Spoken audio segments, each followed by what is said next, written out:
example, was the most notable one, which is why I put it there.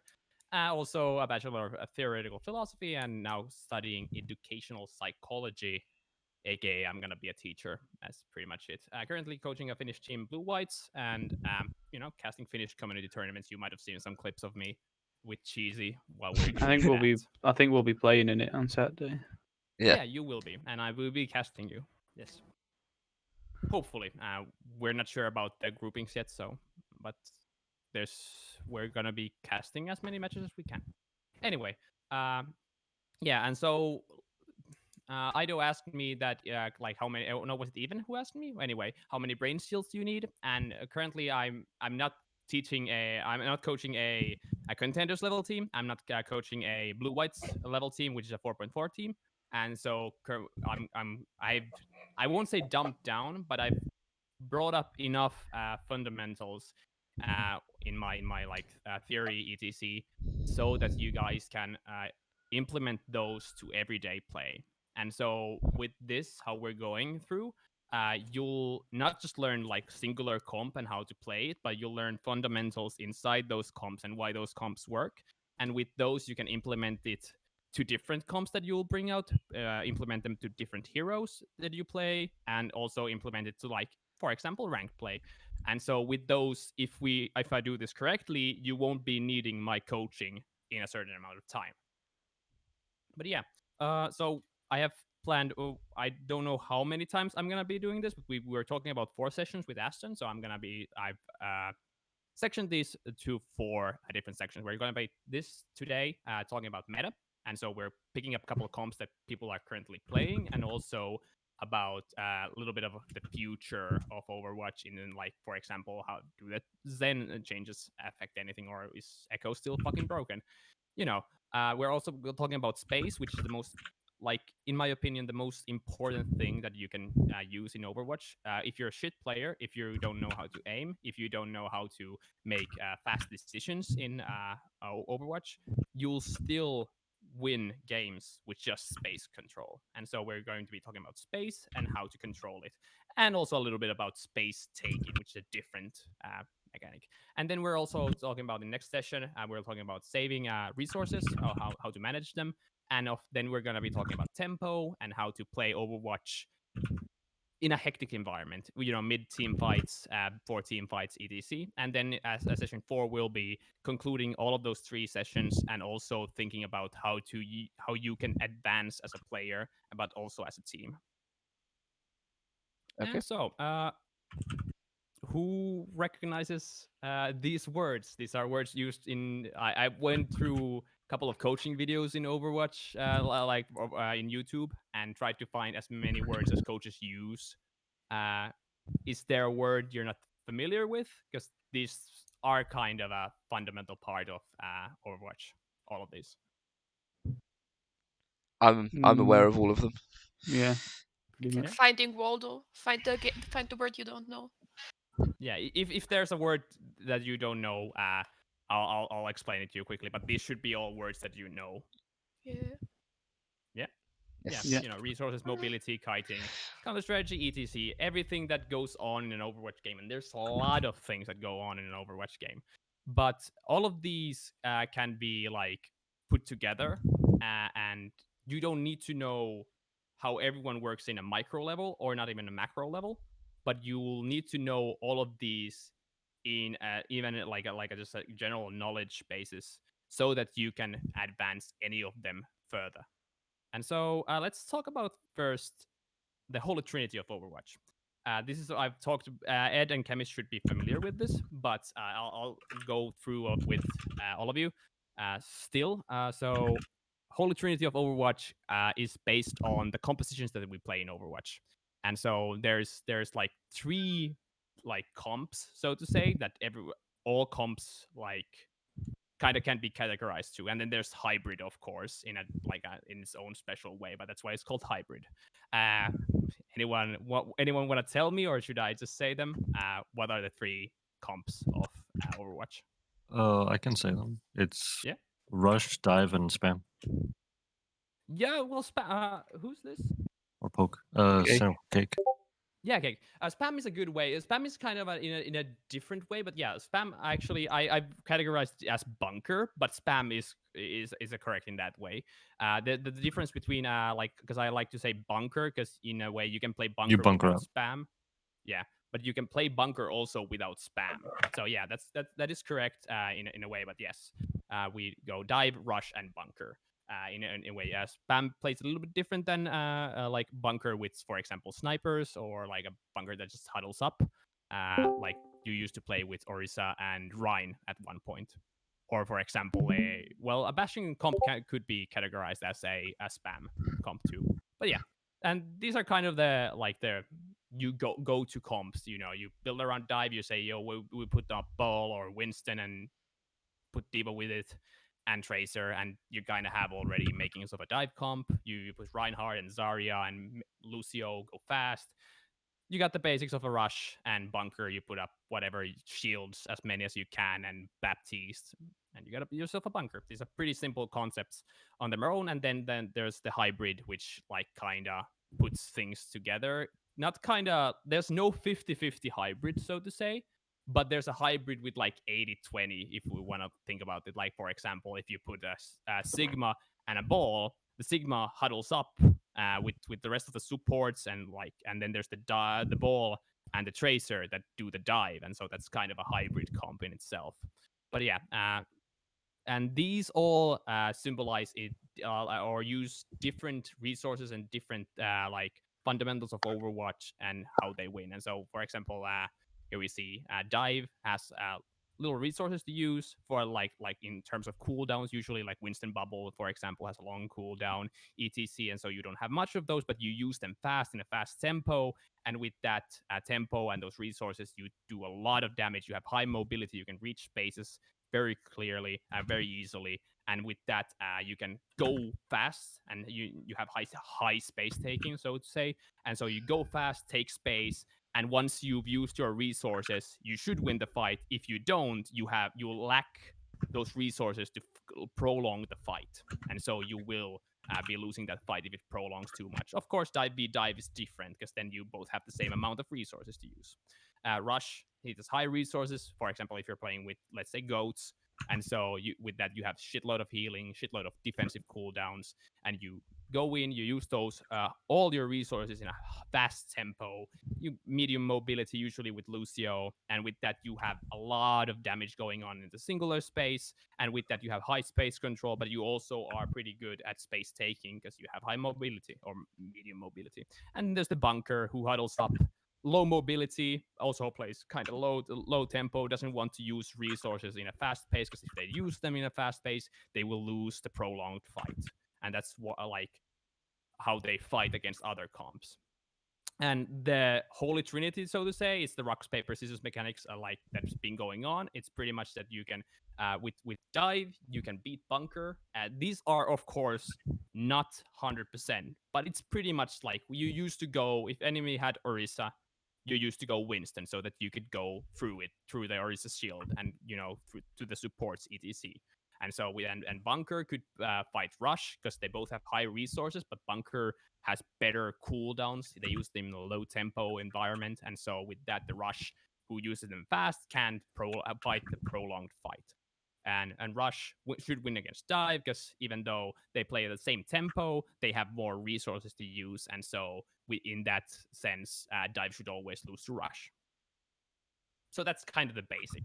And then we have like certain tactics and strategies that can help you win those fights. For example, if we think about Lijiang Tower, and let's say we go to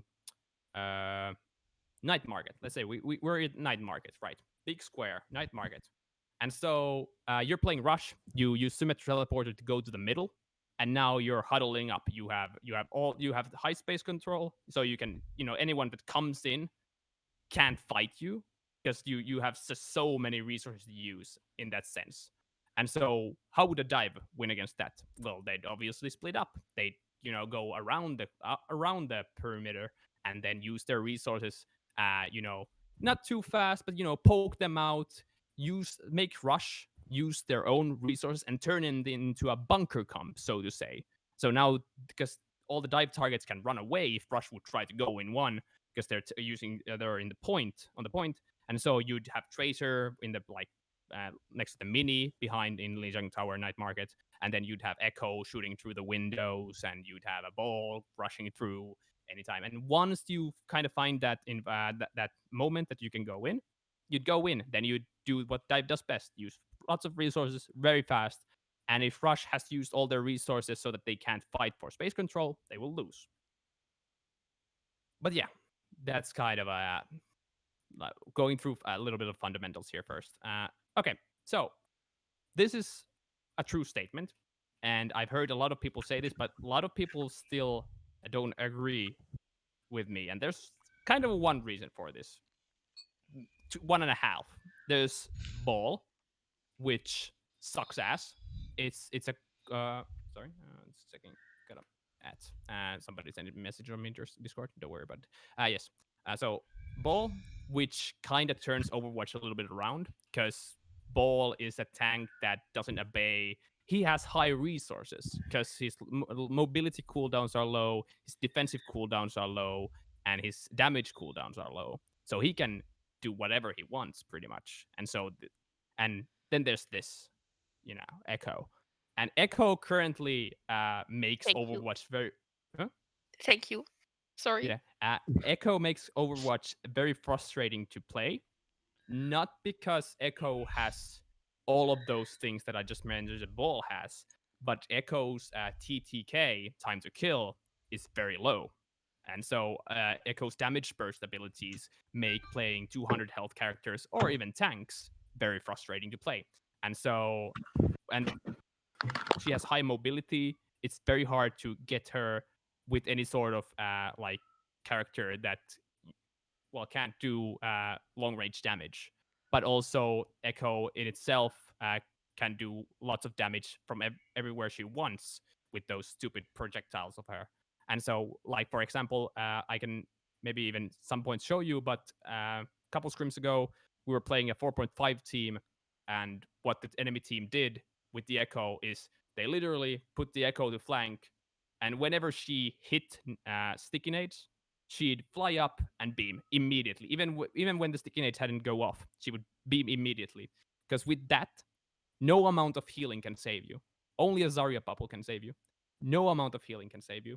Even D.Va, if she can't eat the sticky nades, the 200 health character that got hit will die. And especially a tank will also die if the Echo had a Mercy Boost. And so that makes it very frustrating to play against. But yeah, that's why almost every team is playing Echo. Except in the videos that I'm about to show you. But yes.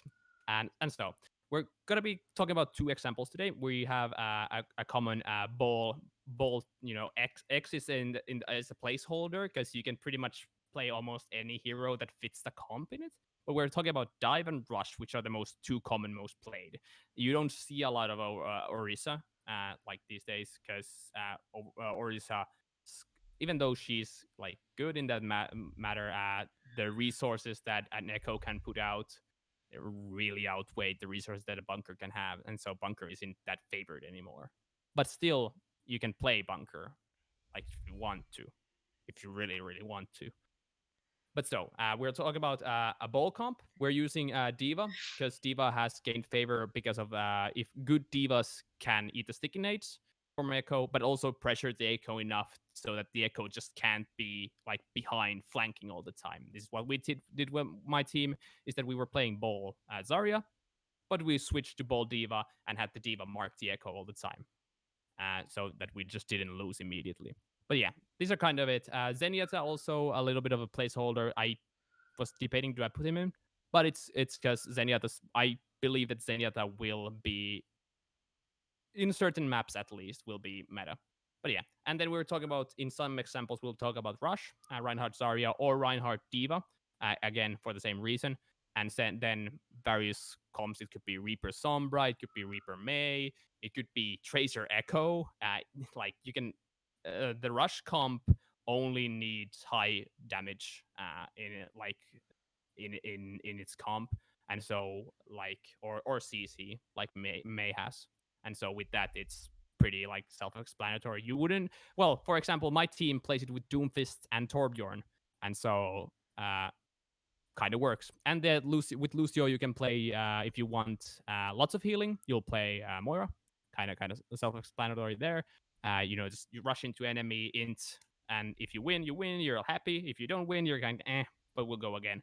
And then of course, you can play Brig if you're feeling suicidal. That would be a high CC comp, for example, against like a really really hard playing dive team.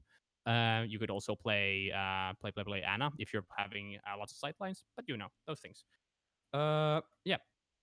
Even though these play vastly different in terms of like tempo and resources, like how would you use different resources, they both control the space the same way, and that's why I want to talk about these two comps, because like I said, if you learn how to take space and how to control space, you can win Overwatch.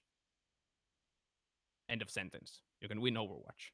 And so kind of we're gonna take a look at a VOD and how they control space in that VOD, because it kind of tells you how you can take VOD. Especially this is kind of towards the tank players a little bit, because in the current meta with ball etc, taking space and controlling space with tanks is vital, because if you die, well, you die, and that makes it, and you die a lot in Overwatch nowadays. Yeah, but yeah, let's talk about space, and that should actually, I'm just gonna switch the screen, and we'll take a look at the VOD. Even though apparently I've been logged out of Overwatch. Did I time out?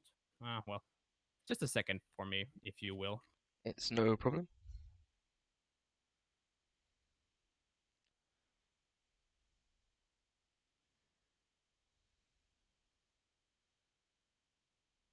There we go.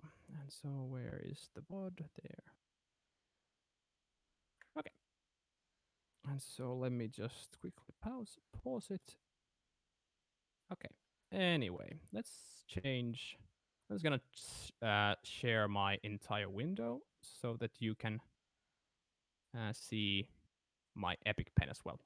Hi. Has anyone looked at this VOD? Nope. Okay, but yeah, as you can see I from the have player's actually a name, little bit. yeah, it's Shock versus Nixel, and the so to say leaked scrims of them, and we see them play sort of a divish comp. Glister, they're playing Ash mostly because of the map. And so when you were talking about like Eichenwalde, Ash has already long sightlines here, and so she can spam out this area very early. But also then once she wants, she can use this area here if the enemy is already in control of the area or of the point, or she can use the here to spam out enemies. It's just a good pick, not necessarily the best pick, but you can see a starting revelation. There is no echo currently. I'm not sure actually why. I would put it as an attacking player. I would put Echo in my team and then switch out if I see a sniper like Ash. But yeah, let's talk about space now. Maybe they And know so- something we don't know about Echo getting nerfed or something. I Maybe. actually don't. At least I haven't heard any Echo nerfs from my, let's say, contacts. Yeah.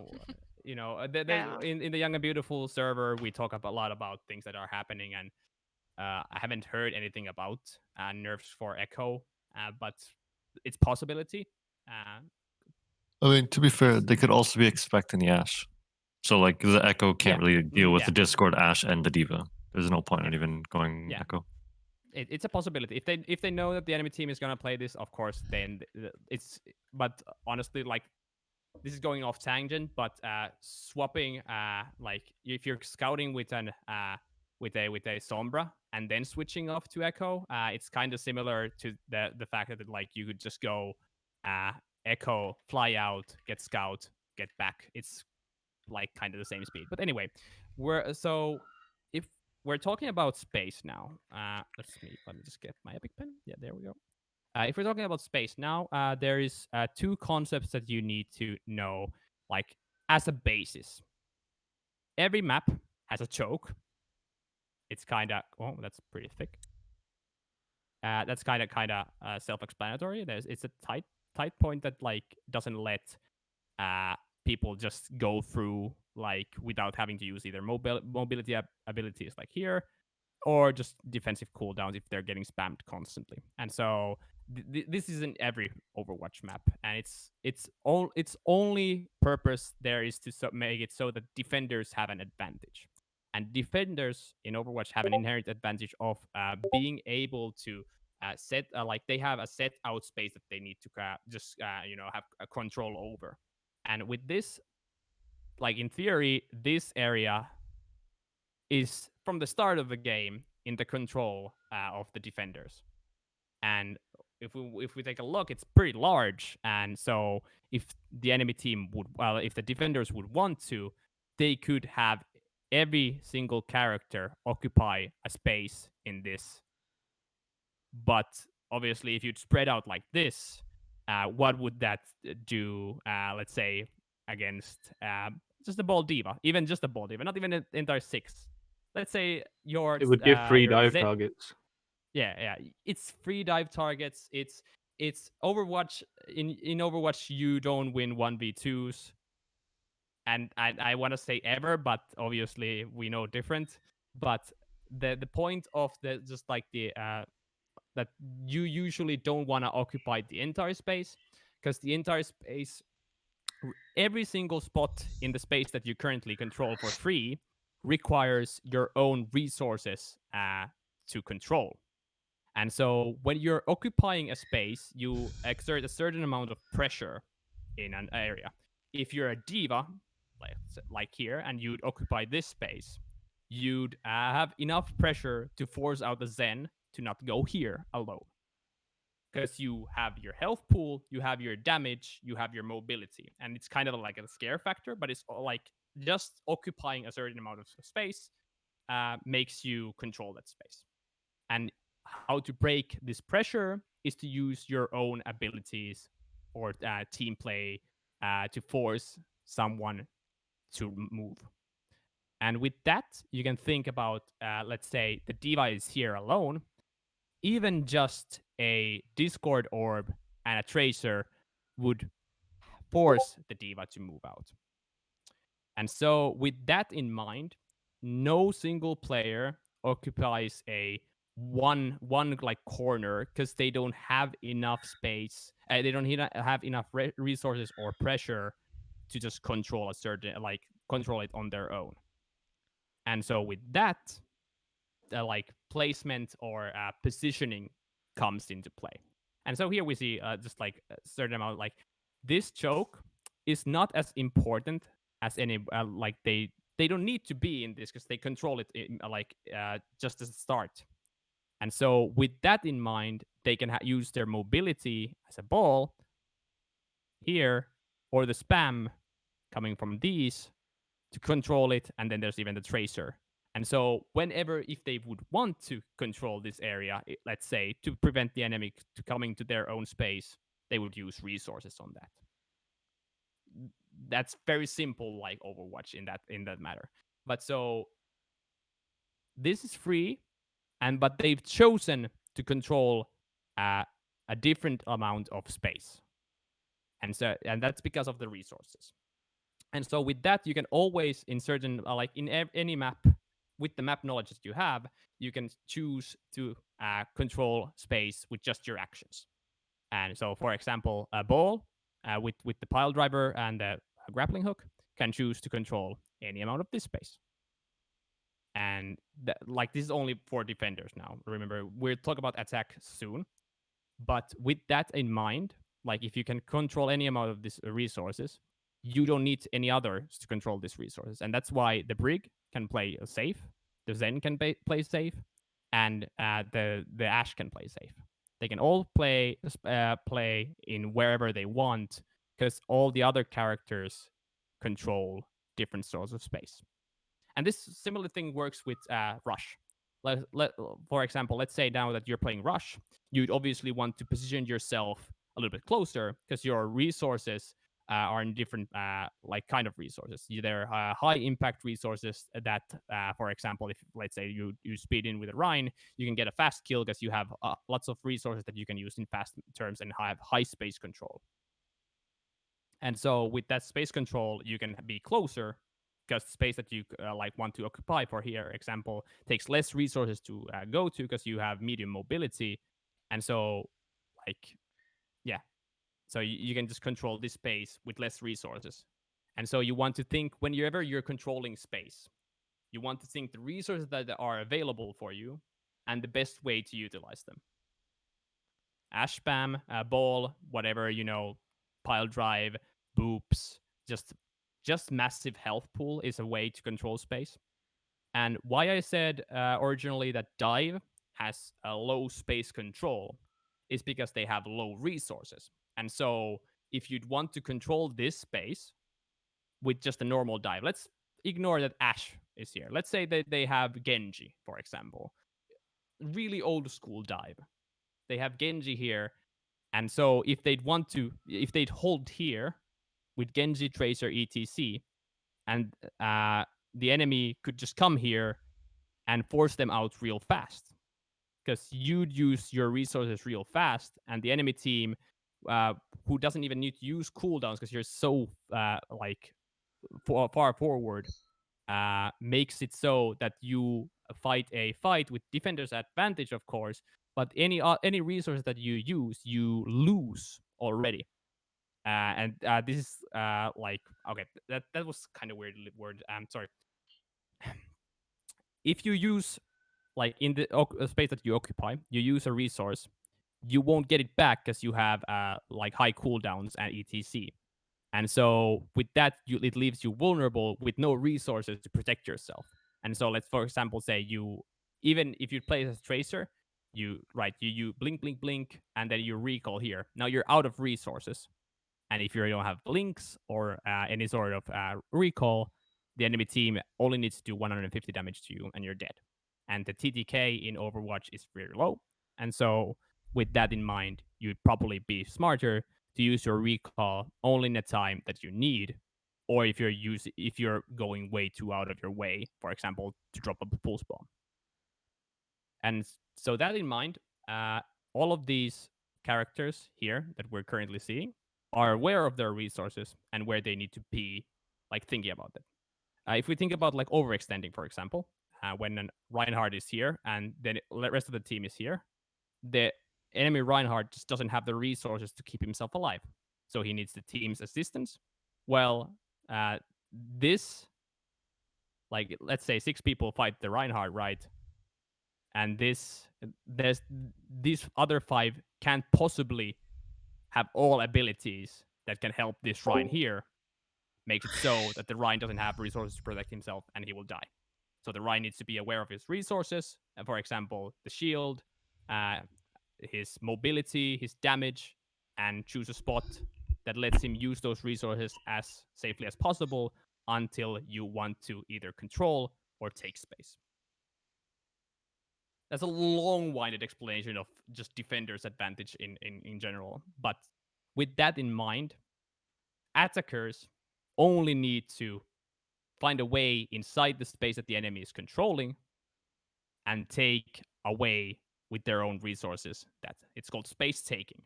And so, for example, if you'd play this comp that the oops, the wrong comp. This comp that the enemy is playing, you'd pile drive with ball, right? For example, here, have your Sombra already be in location, your Tracer be on location, and you just go in there. If there's enemies, you use your resources to move them out or kill them. And in that matter, you've already occupied the space, and now the enemy team has to use their resources to take it back.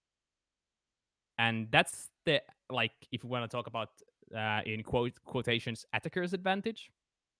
Whenever attacker takes space, they like occupy that space same way as defenders do, as long as the defenders don't use their resources to take it back. And so that's why people like say that, like, if the enemy team dies in a 6, like they all die, you get a team kill. Everyone says that, like, go forward, take space, because this space currently isn't occupied by defenders. It's free. And so you don't need to worry about your resources in that matter. You only need to worry about your resources once the enemies start respawning. But yeah, let's now start watching the game, actually. Yeah, I've spent half an hour talking about just fundamentals. Yeah, let's... Oh, is it paused? Yeah.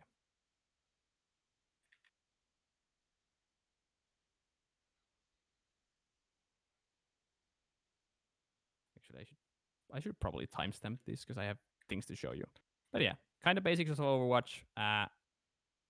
Nobody's moving in to the space because they know that there's an Ash, and they know that the enemy team is playing already dive. They have that information already, and even here is going happening something. They're taking the space.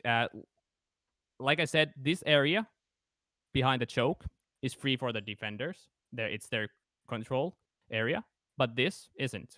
And so with resources, you can enter here, and then the enemy needs to actually like they need to choose to defend this area or take the area from them. And this is a different talk about flanking, but I'm not currently. I don't want to talk about it, so let's not. And so let's just see how cleverly this happens. Like it happens all the time, and you can pretty much see if you just look at the blue markers, like the blue players. Uh, everyone. Can you maybe turn on like the person overlay? I don't know if you want to. Yeah, I can show you, but here, like if we just take a little bit of time and go to the spectate overlay, we can see like currently the space that they need to occupy is all of this, right? And those three are flanking right there. And now we can see them just let's even a little bit slower. We can see everyone from the blue team going backwards apart from the Tracer who's dueling, already collapsing into the point, losing all that space that they could have controlled for free. So the attackers don't use almost any resources to enter all of this through the choke. And with that in mind, they've already lost the most important place in Overwatch, the choke. And so with that, they need to think of a new place to hold and new space to control. And that's the second thing. Like when you first start the defense, you need to think about do I want to hold in the choke, or do I like what resource can I hold the choke with? And once you lose the choke, you need to think about what is the space that I want to occupy, like to protect the point. Usually it's the point, or another choke if you're playing a payload map. And this would be, for example, in Eichenwalde after the second choke here, like which is here, where you can hold. That second choke would be either here, which is meh, or here, which is even better because this lets you again occupy a much larger space here and force the enemies to use their resources to enter your space. But yeah, they've already given up this space for free. Which is their choice. They could have tried to, spam this out here or do whatever they want. This is their choice. And so if we look at how they do now, well, let's put normal speed up. This space here currently that is getting occupied, they got in there for free, didn't have to use mobility resources. And so with that in mind, they can use their resources to attack now. And so with that, the space is already being taken.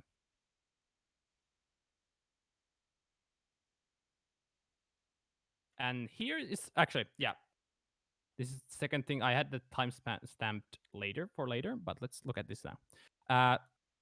Best way for attackers, and this is only for attackers, best way for attackers to get fast point control or point control in any matter is to do what we call taking control of half of the map. And that's, so to say, we can see here. If you choose a spot in the map that lets you, for example, here, if we take a little bit of higher look, if, for example, here, you take control of half of the map, right? And that this could be working any way in any map. You choose entrance points, and you go into those and make sure that the defenders can't like enter those, so to say. They can't peel back there. And what that does is that leaves space.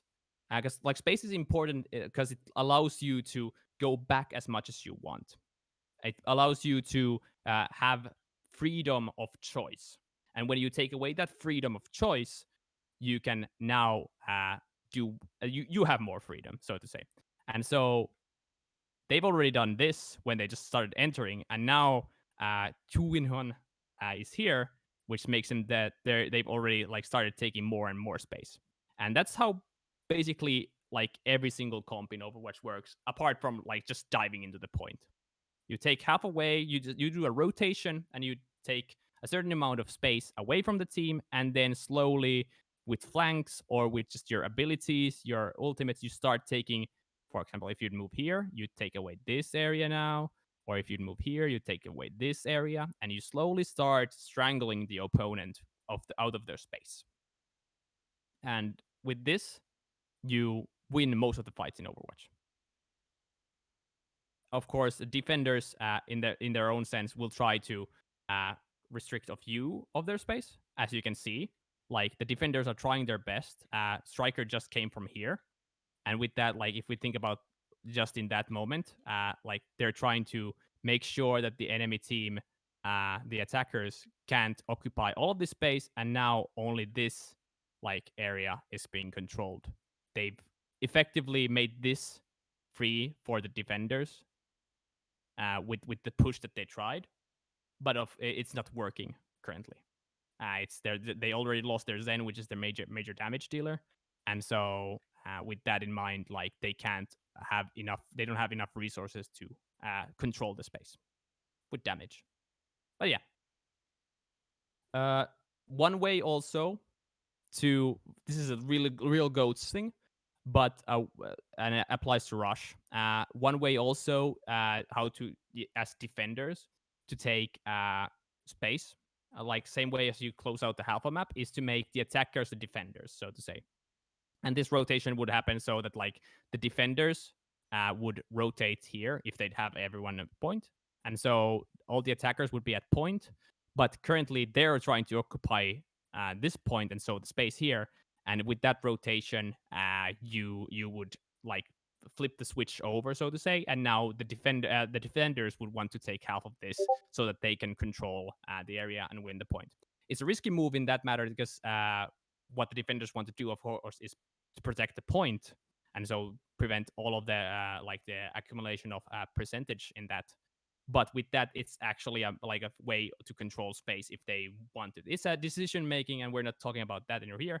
But like we saw that a lot in Overwatch, in Goats, where you would, for example, here in Eichenwalde, the team would rotate through the castle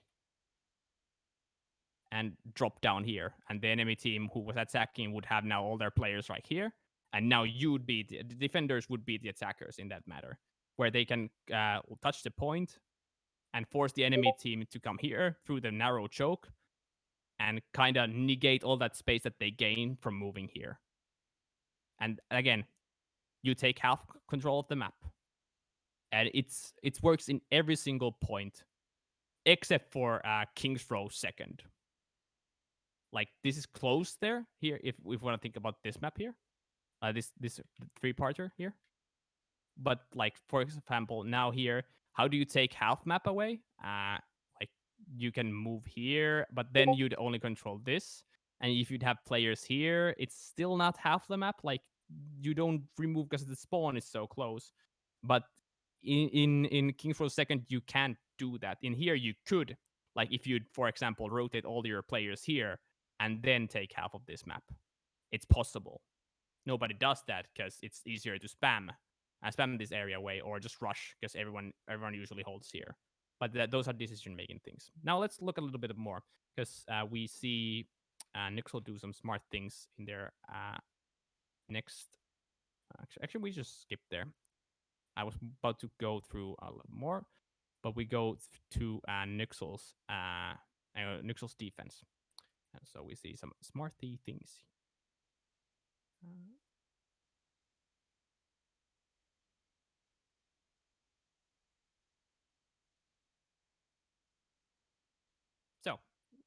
similar comps. Flores playing Sombra here, and Glisser is playing McCree instead of Ash. So it's kind of similar. But here we see Shock already occupying this space, and Nixel, sorry, and Shock trying to occupy the other space. So this is the chokehold that we were talking about. And now this if they want to go here, it takes less resources for them to go there, so to say. Ball can just drop here, and they can do a high dive, use all their resources at the same time. But also, because the enemy team knows that they're so close, they know that they have to use resources to fight. So they can't occupy this space for free. If they'd move currently without using any sort of resources, like even minimum Diva Matrix, they would probably lose. Because they just like get spammed out, or they occupy a space which they don't have control over. It's not free for them. And also what Nuxel is trying to do is to prevent the rotation from here, so that they'd lose automatically half of the map. And so like they are kind of forcing, in a way, them to rotate here, and that lets them again flip the switch or flip the roles in a sense. Because if you're going through there, this area right here that you're currently moving into doesn't occupy but this space. And so if you now the defending team has a choice to rotate here and do a dive attack if they want to be aggressive, or go here and still control half of the map. They prevent the rotation. And preventing rotation is like really smart in cases where you can do that. And especially Rush comps can do that. Spam 2.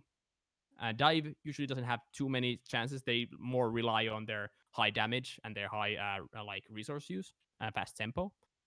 But currently they're doing it real smart here.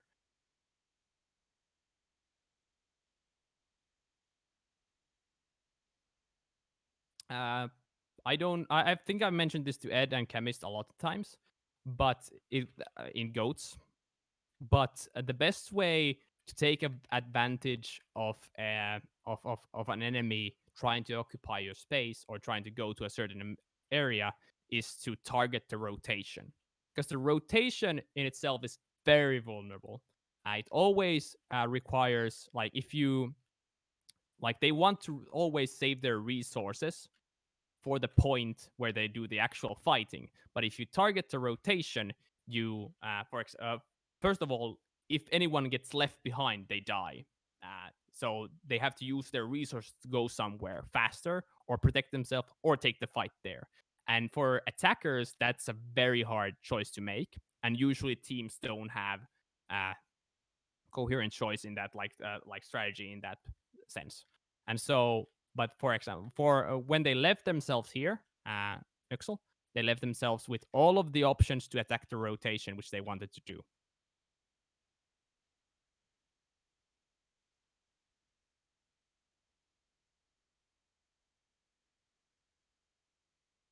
Like, the only mistake they're currently doing, I think this is a conscious decision. I don't know, like, if the Brig could have fought the Tracer here, is that they lose a tick.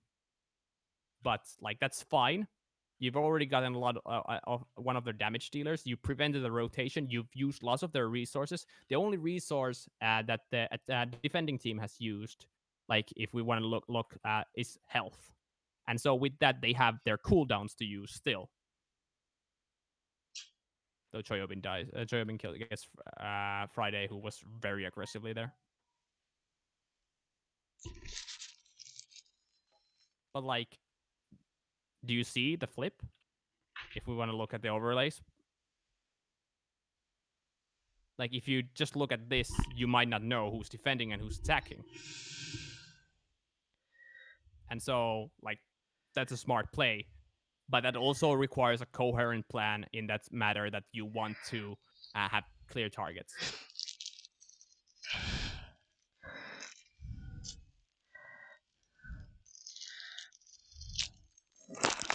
And then there happens a big mistake, but we'll talk about that just soonish.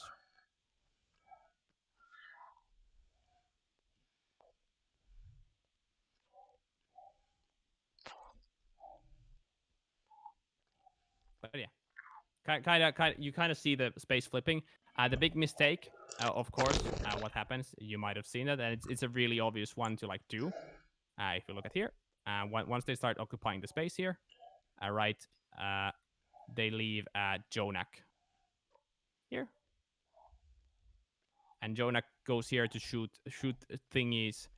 But what happens is that Smurf and Striker notice that. And so with that, like if you want to think about the split, is that there's one person holding this amount of space and the rest are trying to fight on the point, right? Controlling this amount of space. Leaves this area free. No one's controlling this, but also this space in between. Don't count the tracer. The tracer's not there when we're talking what we're talking about.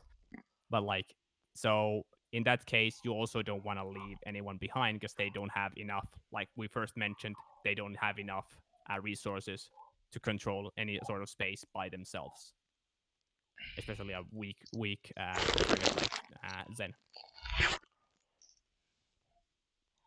It's like a very clear decision that they do make. Like Smurf goes back, and then it's just.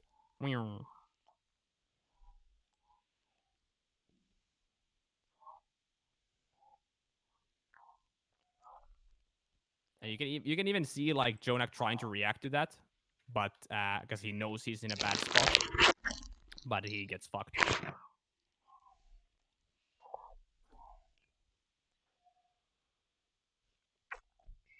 But so I'm not gonna show you any more unless you want of this VOD, because those were kind of just the two main things I wanted to show you. Because I didn't talk about specifics of a comp, because it didn't really matter, because all of the space can be achieved like with any sort of means. For example, if instead of a ball who'd take like control of this area right here first, you could have a brig ult, or you could have let's say you have a McCree, and the McCree would just occupy with the diva there, and suddenly the protection from the diva, but also the McCree and the damage that it does and the flashbang, like it threatens the point already, and so they could try to also take the point. There's like multiple ways to do that, and so in that case, I was thinking of just discussing quickly uh, a little bit about this comp, and so I'm gonna say this. I do not think this comp will be played in other places than high GM and pro. And the reason is because I don't think I do think that the other heroes, which like have better resources, so to say, to use, less not high skill cap enough resources. For example, Zarya, whose bubble is very easy to use, and the damage output that Zarya has is much more greater than a diva like in a vacuum for like a well, not none of you are plat, I don't think, but like for a plat player. And so I do not think this comp will strive on itself. The diva can probably stay, but I honestly think you'd replace it with Zarya, and with that you'd have also more like attack power here. One thing you've also seen this switch to Winston, and so Winston Zarya can occupy these really nicely enclosed areas, which have a lot of space for a Winston to just like go through, jump, but also very easily hold a corner and then jump out to peel for their own teammates. These kind of comps will probably strive in a more team environment. With, for example, my team currently plays Winston Zarya a lot. We also play a Rush a lot, and it's because of those high resources that we have that like lets us win fights more fastly against, especially because you people have started to learn how to play against Zen. But yeah, and so like if we want to play this dive, I just recommend that instead, unless you're playing ball, all your tanks need to start playing together. Instead of the old with the Sigma ball, the 4-2 split, the Tracer does things and ball does things, and they kill enemies together. Uh, this will be like can work if you're playing ball Tracer, but otherwise you're starting to have a lot more a coherent team plan where you start playing more together. For example, instead of like doing a aggressive ball attack on the rotation just with the ball and tracer. You start doing your ball things, and then once the enemy team starts moving in, then you strike, so that you have you kind of appeal. You do a counter dive, so to say, and that's a real popular strategy nowadays, where you just like wait till the enemy team starts coming into you, and then you start attacking them. And for rush, same thing really. Tanks need to be very closely together. For example, like your Zen, or if you play, let's say, Anna, which is also a thing that you could play with either one of these comps, rush or dive. The Anna can play more freely because there's no chance. There's less chance of like her dying immediately because you're playing the counter peel the counter dive strategy. And so you need to experiment as a team, because I haven't looked at your VODs. You need to experiment as a team which suits you more. The aggressive playstyle, in which case you'll keep the same things that you've learned previously. The 4-2 split, the usage of like striking rotations, striking the weak targets, or more defensively, which is the thing we just talked about, where you start having heroes that can have more impact, like so to say, better abilities, like Anna's Antinade or Anna's Nano, and you start playing those heroes, and then you start protecting them and the space that you control. And then you can play Rush, where it's int against the enemy. Honestly, it's my favorite strategy, and the reason why we play Torb is that we put the Torb turret in like a weird spot where it always attacks the Tracer, and so the Tracer is always half HP. But yeah, those are the kind of things. We were scheduled for an hour, and so I'm gonna leave a little bit of. I didn't talk too much about comp. I was hoping to just cover some basics, but kind of up to you guys now. Do you want me to, in future sessions, if I have any, if you guys like me, do you want me to talk more about how to use comps instead of basics? Yes, please. Yeah, I think I think it will be useful. Which one? The talking about comps one. Talking about Like comps. how Yeah. to use them properly. Yeah, use that. Yeah. Okay. So, let's say let me ask. Did you get too much out of this, or was it too much, or did I? Was it too little? Was it too easy? It was about right. Yeah, I think it was about right. Yeah. Okay. So Like the introduction was nice to get like everyone back to the basics for a second. It's always nice. Yeah. Always Okay. good to remember the basics. Yeah. Okay. So that's good. Good to know that I'm at least I can like adjust myself a little bit. Okay. But so in what I just want to I'm gonna be using, because how I like to like, for instead of saying that whoa, hello, yeah, there we go, nice. Instead of saying Tracer, I want you to X, like Striker, instead of dueling like this Tracer here, I want you to start peeling more for the like I'll start attacking the back line more and create pressure, create distractions. uh, I don't like that kind of coaching, but if it's what you want, I will do it. But that kind of a coaching usually doesn't allow players to make or leaves the players more unimaginative. They start making less decisions that will win them the games, and start doing more things that they think should be right in this like scenario, and then don't understand why they failed. But it's also a way for players to learn. For example, you as a brig, you wonder why you're dying so much, and tell you that you need to start playing more as passive brig. You, instead of trying to help your front line, you need to start playing as a passive brig until you have your rally, and then you go forward. Then they start playing real passively and start whip shotting everything, and they take like years to build up their rally, and then there's like 1 minute left, and they use their Rala, and then they wonder why they lost because the enemy team had 6 ults and they only had like 1 Rala to use. But it lets them. Some people, like for example, like a Brig who think like that, they'd start thinking how to get more hits, how to get more ult charge, and help them play that way. And it really depends on what kind of a player you are. What do you guys think?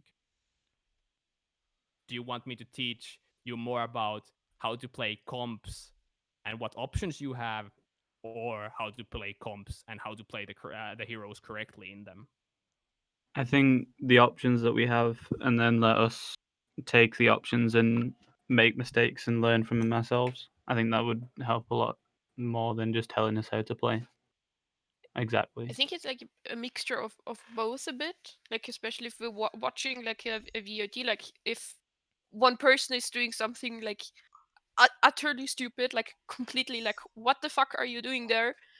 For me, it's nice to know like just when I did like something really stupid. Sometimes there's 2 decisions, maybe one would be better, but you can never be sure. But if like someone is doing something really really dumb, it's nice to know. Yeah. What would have been better? Like what would have been the better move? Like instead of going there and dying because it was really risky, if you went there and then did this and did this, because like you can remember this stuff and you can use it on other maps too. Yeah. Okay. That's good to know. Well, for that then, for next session, I will have, I think, half an hour of looking at a different VOD, and I'd want for half an hour, I would like one of your VODs. And so I guess like the homework, so to say, would be that in your this week's scrims, I'd like you as a team. I will start probably like asking for it, but I'd want one map where you don't get absolutely rolled, but you feel like you could have won that. Anubis. Sorry. Yeah, There's a couple like that from yesterday. Like yesterday in Anubis, I still if you think guys we have would have won it. have a vote from yesterday, I'll take that gladly. But like, do you have scrims today? Not today. No. No. Tomorrow. Okay.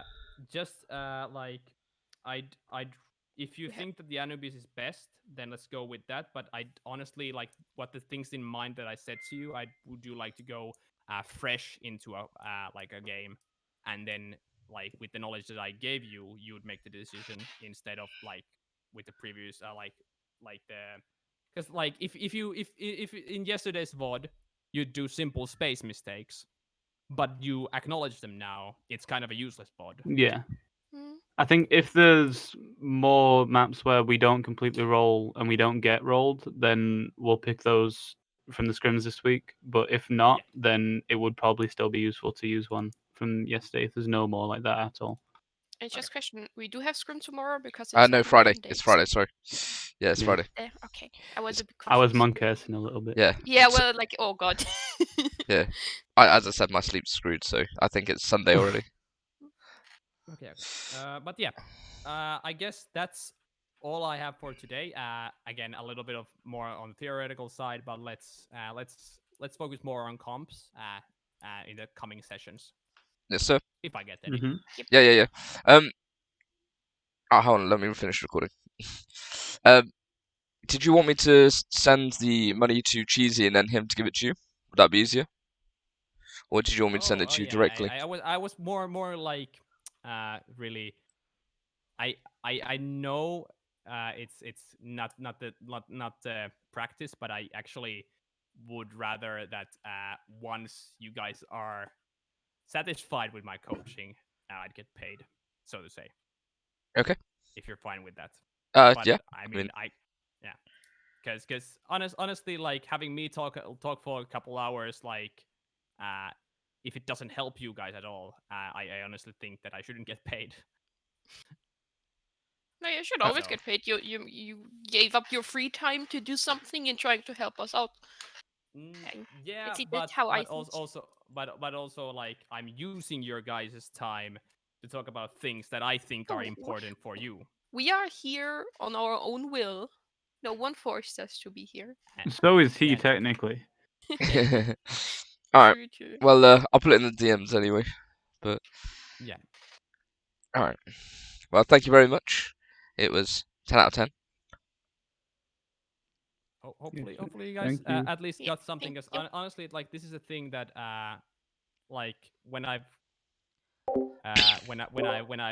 coached other people, like it comes off real like high knowledge, and you think about like how I'm gonna apply this, or yeah, this is like kind of smart, but like I don't know how to do that as a like for example Winston. I was like, yeah, I'll take half of the map. What the fuck does that mean? Like as a Winston, which half of the map, and my team isn't following me at all. But like I honestly found that people, when they start like consciously thinking about those things, they improve in themselves instead of like telling people what to do. But yeah. Yep. All Okay. right. Well, yeah. Yep. Thank you very much. And Yeah. yeah, we'll put the next session will probably be similar time next week if that's okay. But yeah. And unless anyone else has anything else to add in the team, No, that's sir. me. That's me done. No.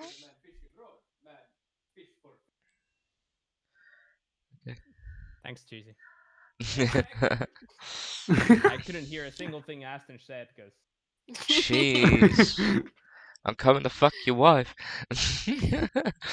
Not again. yeah. Cheesy wanted to say that they'll teach a man to fish analogy, but he said teach a man to fish, he will fish, and He will fish.